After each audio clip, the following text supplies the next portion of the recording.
नमस्कार प्रणाम। हम नीतीश यादव सर बहुत दिन बाद आप सबसे कुछ कहे आइल बानी, चाहे हम देखा तनी तो ओकरा कहे आइल बानी। एगो नेपाली लड़की सोम्या पाखरोल जाए लोना लहसुन जब भी नाम बाटे,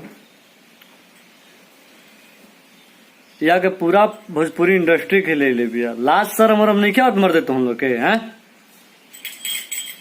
नेपाल के हो के आके लड़की तारा बिहार में तारा भोजपुरी इंडस्ट्री में हम इनका के नहीं जानत, हम उनकर हो गल बानी। शर्म नाम के तो हम लोग के चीज बा कि ना बा, ओकरा चलते पूरा इंडस्ट्री में लड़वैले बड़ लोग। फिर सुबह वाला हाल हो गल बाटे कि जब कौन आई रहे कि पवन सिंह खेसारी वाला विवाद फिर से लिए कि वही वाला लेके आगुल बड़ा लोग। तो हम लोग शर्म नाम के तनको चीज नहीं के तो हम लोग भोजपुरी में केहू के बताओ तनी। आई मीडिया वाला तो बड़ा का गांडू ही बड़ा सन। पवन सिंह जानते हैं, अरे लवड़ा बहन चो जानती है चाहे नहीं जानती है, तुम कहे गांड मारा ले हो हैं। उसको तो फेम होना चाहिए, फेमस होने के लिए आई है। हाथ पे टैटू बनवा लिया, क्या है तुम्हारे पास? कुछ एक्टिंग उक्टिंग है? कुछ आता होता है? बिहार में आके भोजपुरी के पूरा इंडस्ट्री में सेंध लगा के बैठी है।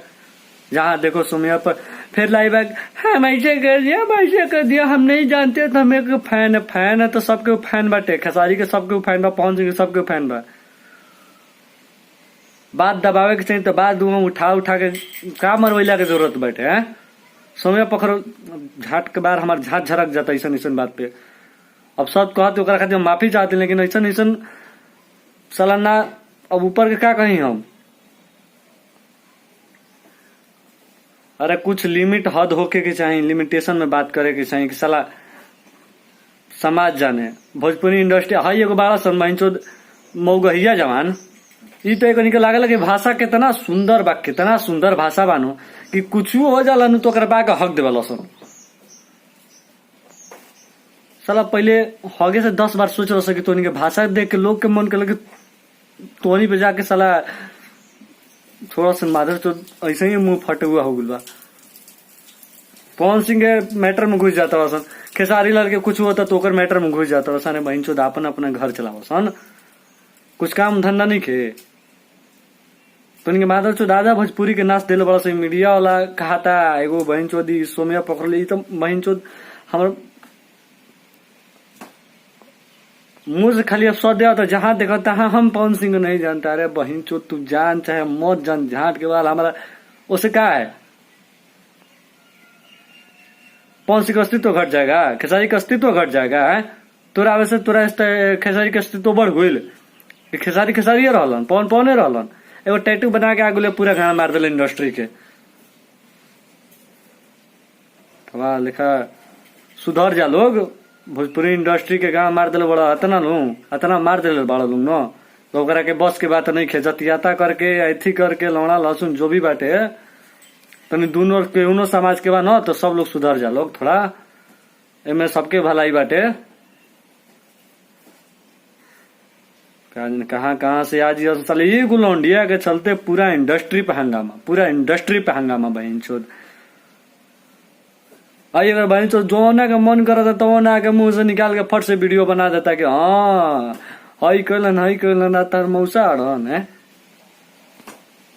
जा लोग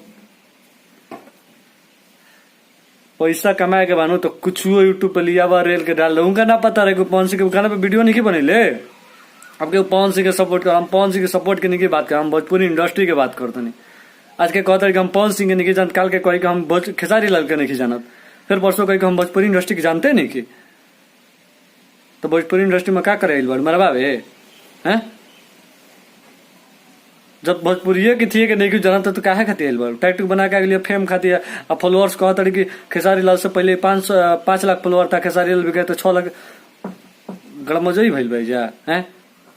सब खेसारी लाल के वजह से बटोर ले फैन फॉलोअर से कंट्रोवर्सी करवा के ऐसे बात बती ले है माधर चोद ऐसा। अरे तुमको हम का बोले जा सुधर जा लोग। अभी लोग कहते जितना पत्रकार लोग जितना नया रिपोर्टर लोग बड़ा लोग सुधर जा लोग। केहू के इंटरफेयर ना कर जाला केहू के बीच में। कोनो सवाल लगता हकता जगता पूछ देते सवाल लौड़ा लहसुन से। अरे कौन एगो अच्छा इंसान नु हमेशा को लाइव ना आवेला अपन बात के ना रखेला। पवन सिंह खेसारी जल्दी लाइव ना आवेलन, कहा हमरा हई हो गइल बा, हई दिक्कत हो गइल बा, हई होला हो गइल बा, आवेलन जल्दी आवेलन आइयन त अपन प्रमोट करे गाना खातिर आवेलन, चाहे ज्यादा दिक्कत होला तैया आवेलन जाके हाँ हमरा हई दिक्कत भइल बा हई। एगो अच्छा इंसान ना आवेला, सब इंसान ना आवेला कबो के हमरा हई भइल बा, हगलो बात के शेयर कर दो, बदलो बात के शेयर कर दो कि हाँ हमरा ये भइल बा। तनी लिमिट से रहल जाला, हर चीज के समाज और संस्कार देखल जाला, तनी सबके इज्जत बा, क्योंकि बीच में इंटरफेयर ना कइल जाला। खेसारी जी खेसारिये रहियन, पवन सिंह पवने सिंह रहियन, तो उन लोग गान मारवा ले लोग बीच में ई बाड़ी नु जवन, तो उन लोग सब जना के गान मार दियन। फिर एक बात कहियन हम नेपाल भाषा के जानत नहीं, नेपाल के अलावा कोनो भाषा ना जानी ना हम, जानल लोग ई दू चार गो रोनी टोनी से कोनो इथी ना होला, सुधर जा लोग, अभियो लोग मौका बा। मत केहू के न्यूज बनावा लोग, पट से केहू के कोनो लौड़िया लो सुना जाते सुना पट से ले जाके वायरल, है अब तो शेरे बाओ, अभी तो शेरे हो गए, झाट आधा गान मार दिले बड़ा लोग, भोजपुरी के कंट्रोवर्सी या जतियाता करके बात बतीले बड़ा लोग चार लोग।